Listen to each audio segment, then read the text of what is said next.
this bed weighs a lot more than you think it would.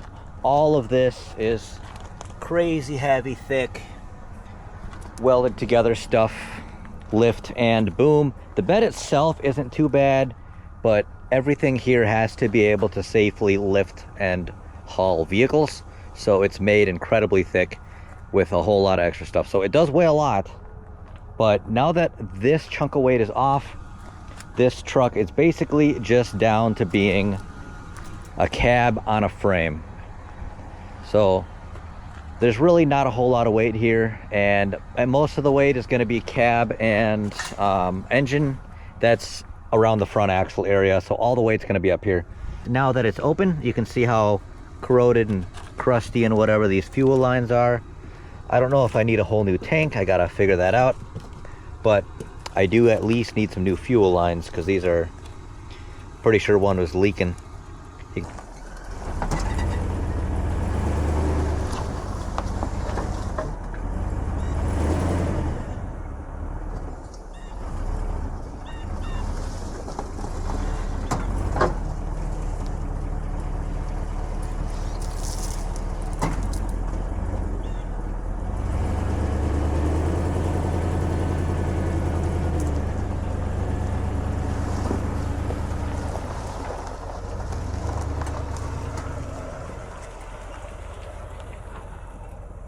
And I've done, even though it's not supposed to, I've done box trucks and other tow trucks and stuff on this lift. But you can see just how much weight is in that bed alone, when that's the difference between being able to lift it or not.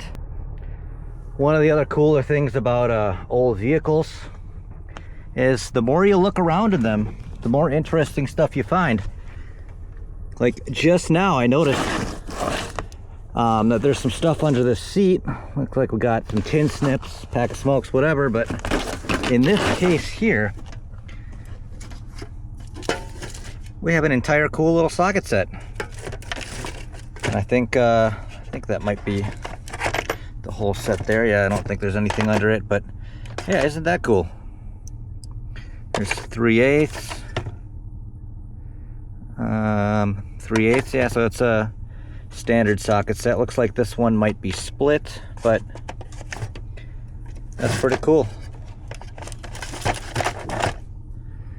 Challenger 1260, manufactured USA. So it's a cool socket set. I'm gonna definitely keep this in this truck.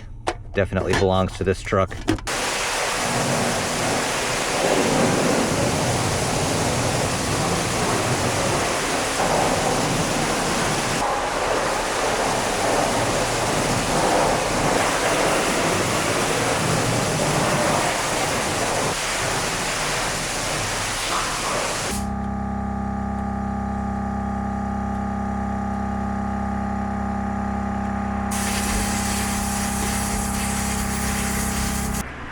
All right, so gotta get rid of any of this old garbage that's in here. And a little bit's gonna fall into the tank, but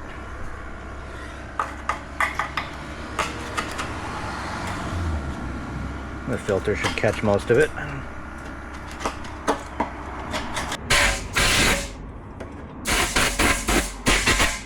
All right, so we have a new fuel pump assembly, a new lock ring and a new gasket, and of course some instructions. It does come with the 3-pin plug and the ground harness, so just, you know, the usual.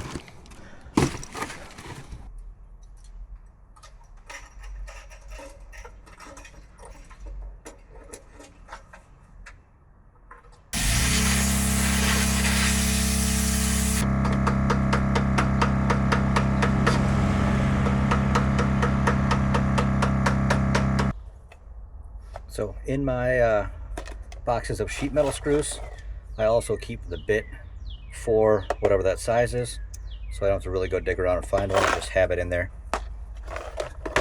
Makes it really nice.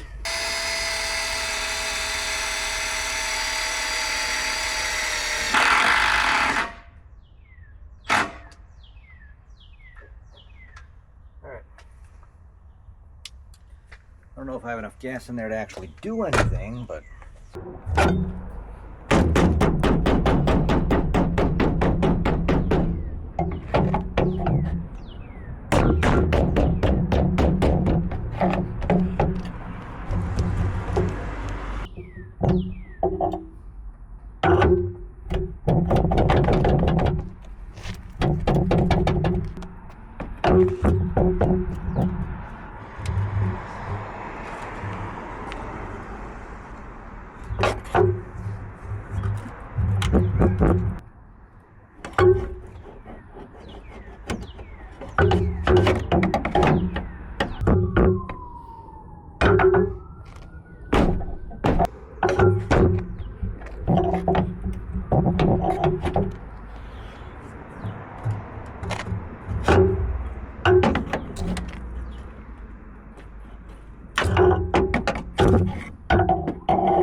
Motherfucker.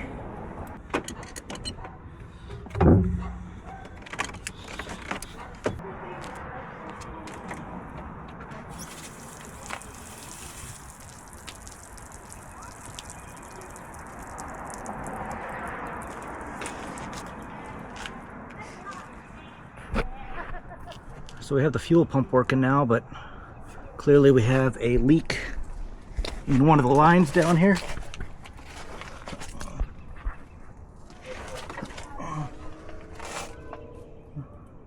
Looks like it could actually be the fuel filter itself. Okay, this is the fuel filter right here. So I'm gonna cycle the key again, play it back.